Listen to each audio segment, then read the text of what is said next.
स्वागत है आपका मेरे इस चैनल में। जैसा कि आपको पता है कि मेरे इस चैनल के माध्यम से वर्दी की जितनी भी सेवाएं हैं और किसी भी रैंक की सेवाएं हैं, चाहे वो कांस्टेबल से लेकर असिस्टेंट कमांडेंट हो और चाहे वो पुलिस पैरामिलिट्री या फिर आर्मी नेवी एयरफोर्स, हर प्रकार की जानकारी, हर प्रकार के नोटिफिकेशन वगैरह इस चैनल में दिए जाते हैं। अगर आपको लगता है कि आपके लिए ये कुछ फ़ायदेमंद है तो ज़रूर सब्सक्राइब करें। आज के इस वीडियो में मैं बात करने जा रहा था कि सीआरपीएफ में ट्रेडमैन की वैकेंसीज़ आई हुई हैं और उसके बारे में मुझे कुछ आप लोगों को बताना था, उसकी योग्यताएं वगैरह क्या हैं और किस तरह का जो काम होता है एक ट्रेडमैन का, वो सब बताने की कोशिश की है। तो चलते रहिए इसी क्रम में। आवेदन जमा करने की तिथि जी, ऑनलाइन आवेदन जमा करने की तिथि 27 मार्च 2023 से शुरू होगी और 25 अप्रैल 2023 तक रहेगी।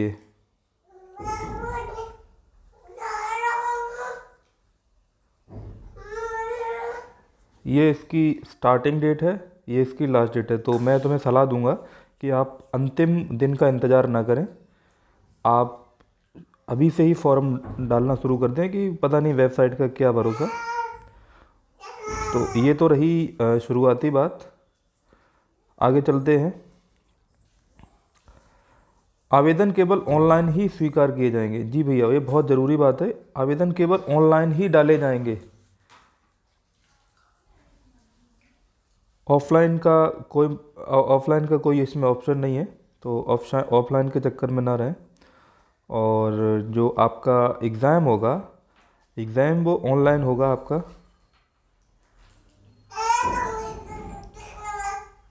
एग्ज़ाम आपका ऑनलाइन होगा और कंप्यूटर बेस्ड टेस्ट होगा।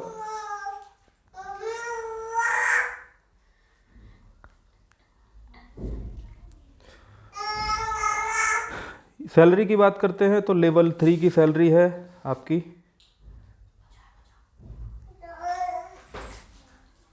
ये आपकी सैलरी है 21,700 आपका बेसिक रहेगा और उसमें फिर जो भी आपका डीए वगैरह जो भी बनता है वो कुल मिला के अगर मोटा मोटी तौर पर बताऊं तो लगभग 40,000 प्लस के आसपास आपकी पहली सैलरी रहेगी अगर आप सेलेक्ट हो जाते हो तो। अगर आप डिटेल सैलरी के बारे में जानना चाहते हैं तो आप मुझे कमेंट कर देना, मैं अच्छे से उसको समझा दूंगा कैसे कैसे आपकी सैलरी बनती है। आगे चलते हैं। इसमें रिक्तियां कितनी हैं? टोटल रिक्तियां लगभग 9,212 रिक्तियां हैं, जिसमें 107 महिलाओं के लिए है और 9,105 जो रिक्तियां हैं वो पुरुषों के लिए है। जी, इसमें थोड़ा सा टेक्निकलिटी दी गई है कि अलग अलग जो स्टेट हैं उनका अलग अलग कोटा दिया गया है, तो आप केवल अपने स्टेट में ही फाइट कर सकते हैं। जो लोग अरुणाचल प्रदेश के हैं वो अरुणाचल से भर सकते हैं, जो लोग आंध्रा से वो आंध्रा से भर सकते हैं, जो लोग मध्य प्रदेश से वो मध्य प्रदेश के लिए एलिजिबल हैं और जो लोग उत्तर प्रदेश से हैं वो लोग उत्तर प्रदेश के लिए एलिजिबल हैं। तो वैकेंसी वाइज मैं बता देता हूँ, ये आपकी वैकेंसीज दी गई हैं। जैसे हम बात करते हैं ड्राइवर की, तो ड्राइवर ये गया और ये इसकी वैकेंसी है। ये जैसे हम बात करें बिहार में ड्राइवर की कितनी वैकेंसी, तो बिहार में ड्राइवर की 177 वैकेंसी है टोटल। और उसी हिसाब से आप एक तरफ ये स्टेट के नाम लिखे हुए हैं और ये आपके जो आपकी ट्रेड वगैरह है उसके नाम लिखे हुए हैं। तो उसी हिसाब से आप अपने स्टेट के कॉलम में देख सकते हैं कि आपके स्टेट में कितनी वैकेंसीज़ हैं। तो वैकेंसी से मत डरिए, बस आप अपना तैयारी अच्छी रखिए और सिलेक्शन हो जाता है। और इसमें कोई कम वैकेंसी से न डरें, क्योंकि इसमें ट्रेड टेस्ट भी होता है। ट्रेड टेस्ट में बहुत बाहर जाने की उम्मीद रहती है लोगों की, उसमें आउट हो जाते हैं। तो पहला आपका जो हर्डल है उसको पार करिए। मोटे तौर पे मैं ये महिलाओं के लिए रिक्तियां हैं, महिलाओं की रिक्तियां कम हैं। नो डाउट महिलाएं कम भी आती हैं तो कंपटीशन भी उसी हिसाब से होता है। तो ये कुल मिला के मैक्सिमम जो ट्रेड्स हैं इनके बारे में आप जानते होंगे। हाँ, बहुत से लोग पूछते हैं कि बाटर कैरियर का क्या रोल होता है। बाटर कैरियर एक तरीके से हेल्पर होता है रसोइये का, जो कुक होता है उसका हेल्पर होता है, सब्जी काटने में, आटा गूंथने में उसकी मदद ली जाती है। आगे बात करते हैं हम पायनियर विंग। पायनियर बोले जो टेक्निकल विंग होता है उसको हम पायनियर विंग बोलते हैं।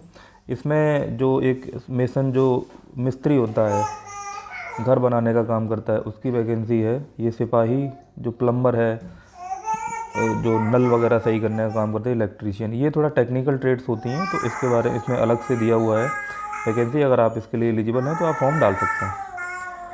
आगे बढ़ते हैं हम। नेशनैलिटी तो आप बिल्कुल देख सकते हैं, नेशनैलिटी इंडियन होना चाहिए। एज की बात करते हैं हम। एज की अगर बात करें तो ड्राइवर के लिए थोड़ी छूट दी हुई है। ड्राइवर के लिए 21 से 27 वर्ष, क्योंकि ड्राइवर के लिए थोड़ा हैवी लाइसेंस बनने में थोड़ा टाइम लगता है, तो इसलिए शायद इसमें छूट दी हुई है। अगर आप 21 से 27 वर्ष के बीच में 1/8/2023 को हो जाते हो, 1/8/2023 को अगर आप 21 साल के हो जाते हो, 27 वर्ष से ज़्यादा के नहीं होना चाहिए। अगर आप जनरल कैटेगरी में आते हैं तो आप सिपाही के लिए एलिजिबल हैं। उसी हिसाब से ये 2/8/1996 से लेकर के 1/8/2022 के बाद नहीं होना चाहिए। ये बिल्कुल इसमें एक कट ऑफ डेट दी हुई है। सिपाही, मोची, दर्जी, ब्रासबैंड, रेगुलर, माली, पेंटर, मैन, ये 18 से 23 दिया हुआ है। इसमें 4 साल कम दिया हुआ है, 18 से 23 साल ही मांगा है। लेकिन फिर भी अगर लेकिन फिर ये जो रिजर्वेशन कैटेगरी है उसके हिसाब से मिला है। अगर आप एससी में आते हैं तो इसमें 5 साल जोड़ सकते हैं जनरल कैटेगरी की एज में। ओबीसी में आते तो 3 साल ऐड कर सकते हैं। और ये एक्स सर्विसमैन की है। एक्स सर्विसमैन का अपना एक कैलकुलेशन अलग होता है। और ये और भी जो कैटेगरी है इसमें बहुत कम लोग आते हैं, तो इसको मैं ज़्यादा चर्चा नहीं करूँगा। तो इस प्रकार इसकी एज लिमिट है। आगे बढ़ते हैं। जो ज़रूरी चीज़ें मैं आपको बताता जाऊंगा, बहुत ज़्यादा आपका टाइम नहीं लूँगा। हाँ, ये आपका प्रमाण पत्र वगैरह है, आपके लास्ट डेट से पहले बने होने चाहिए। चाहे वो आपका जो जात प्रमाण पत्र है ईडब्ल्यूएस या ओबीसी के लिए, एससी का तो चलता है, नो इशू, लेकिन ओबीसी और ईडब्ल्यूएस वालों को हर साल नया बनवाना पड़ता है। तो बनवा लीजिए, बहुत समय है अभी। तो सबसे मेन टॉपिक ये है, इस पे बात करेंगे हम। एजुकेशन क्वालिफ़िकेशन क्या चाहिए। जो ड्राइवर है, कांस्टेबल ड्राइवर, उसकी शैक्षिक योग्यता 10वीं पास होना चाहिए, 10th होना चाहिए, 3rd डिवीज़न होना चाहिए, कोई दिक्कत नहीं है, चलता है। लेकिन एचएमबी का आपके पास लाइसेंस होना चाहिए। कोई इसमें कोई भी एक्सपीरियंस नहीं मांगा है, आपके पास एचएमबी का लाइसेंस होना चाहिए। और जब आपका ट्रेड टेस्ट होगा तो आपको उसको चलाना आना चाहिए। आगे बात करते हैं मैकेनिक की। मैकेनिक के लिए इसमें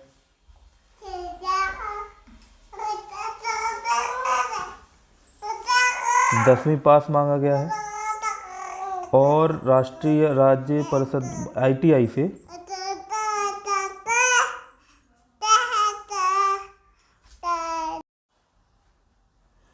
जी। हम लोग बात कर रहे थे एजुकेशन क्वालिफ़िकेशन की, शैक्षिक योग्यता की। 1/8/2023 से पहले आपकी शैक्षिक योग्यता पूरी होनी चाहिए, साफ साफ लिखा हुआ है। तो हमने ड्राइवर की बात कर ली थी। ये मैकेनिक की बात करेंगे। मैकेनिक के लिए आपको मैकेनिक के लिए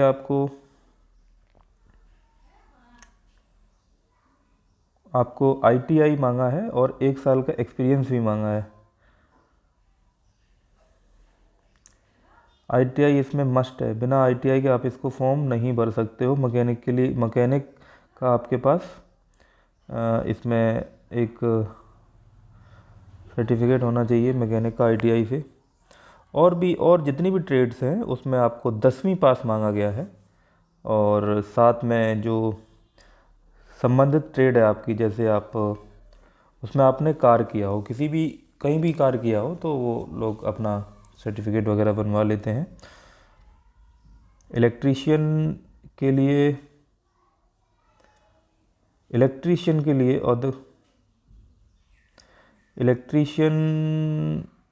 लिए प्लम्बिंग के लिए अगर आपके पास कोई सर्टिफिकेट है तो आपको वरीयता दी जाएगी, ना कि सेलेक्ट कर लिया जाएगा। अगर कुछ लोग एक्सपीरियंस्ड हैं और वो आपसे अच्छा ट्रेड टेस्ट देके दिखाते हैं तो नो डाउट उनका सिलेक्शन होगा। एक्सपीरियंस लोग भी इसमें फॉर्म भर सकते हैं।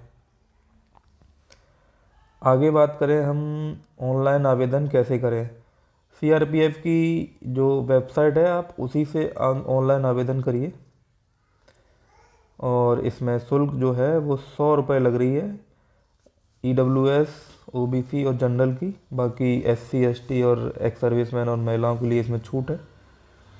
ये आपके सेंटर वगैरह है, आप यहाँ अपने हिसाब से अपनी जो सहूलियत हो उसी हिसाब से आप फॉर्म इसमें सेंटर भर सकते हैं।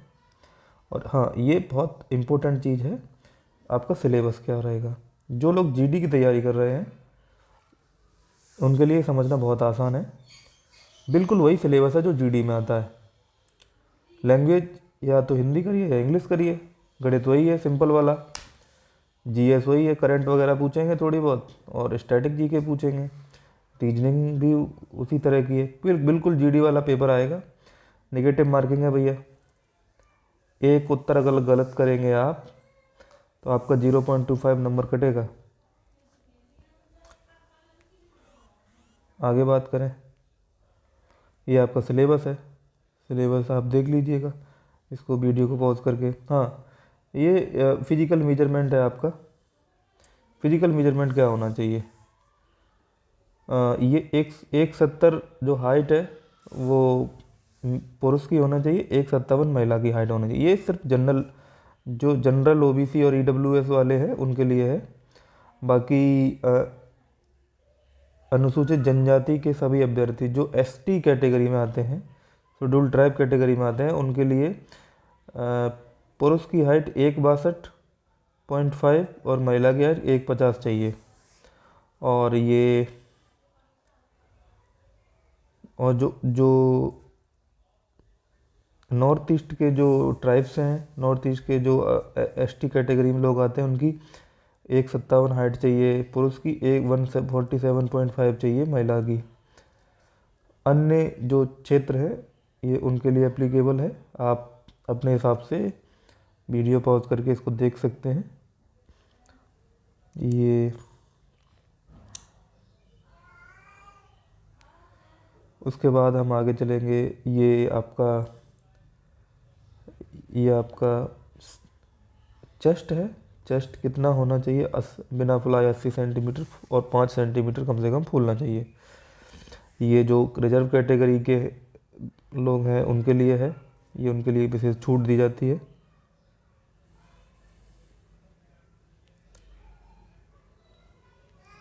आगे बात करेंगे हम।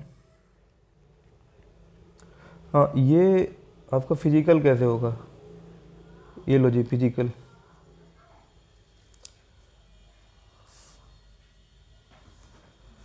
सबसे पहले आपका एग्ज़ाम होगा,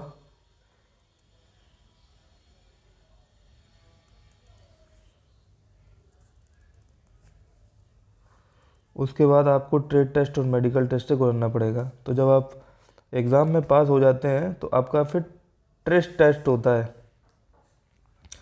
ट्रेड टेस्ट, और आपका पीईटी होगा, फिजिकल एफिशिएंसी टेस्ट बोलते हैं जिसको।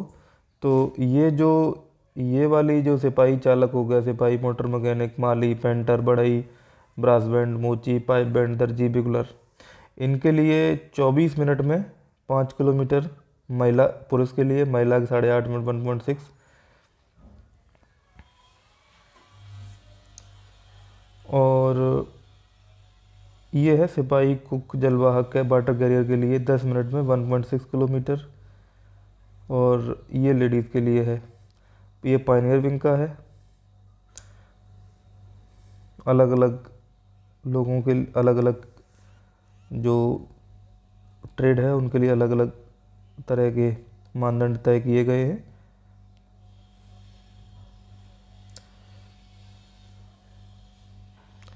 और भी बहुत सारी चीज़ें हैं। ये आपका ट्रेड टेस्ट से दिया हुआ है। जैसे आप अगर ड्राइवर के लिए अप्लाई कर रहे हो तो आपको ड्राइविंग का नॉलेज होना चाहिए, ट्रैफिक वगैरह कैसे संभालना है, उसके चिन्ह वगैरह क्या होते हैं, उसकी पार्किंग वगैरह आनी चाहिए, उसका रख रखाव आना चाहिए। ये फिटर के लिए है। ये बिगुलर के लिए दर्जी जो है अपना कपड़ा वगैरह कैसे नाप लेते हैं, थोड़ा बेसिक नॉलेज आपको होना चाहिए। बाकी आगे आप सिखाया जाएगा, करते करते सीख जाएंगे।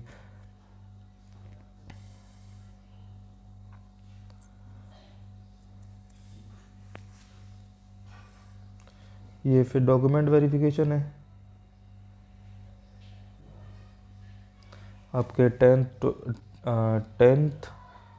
का मार्कशीट और प्रमाण पत्र होना चाहिए। और आपका ट्रेड सर्टिफिकेट चाहिए। और निवास प्रमाण पत्र, जाति प्रमाण पत्र वगैरह जो भी होता है।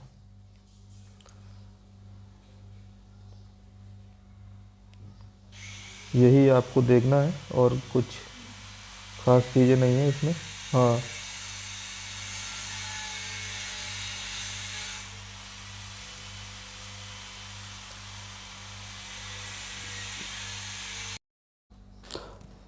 हाँ तो दोस्तों आपने देखा 9,000 से ज़्यादा वैकेंसीज़ हैं और लगभग हर एक ट्रेड में वैकेंसी है। हर एक स्टेट में पर्याप्त मात्रा में वैकेंसी है।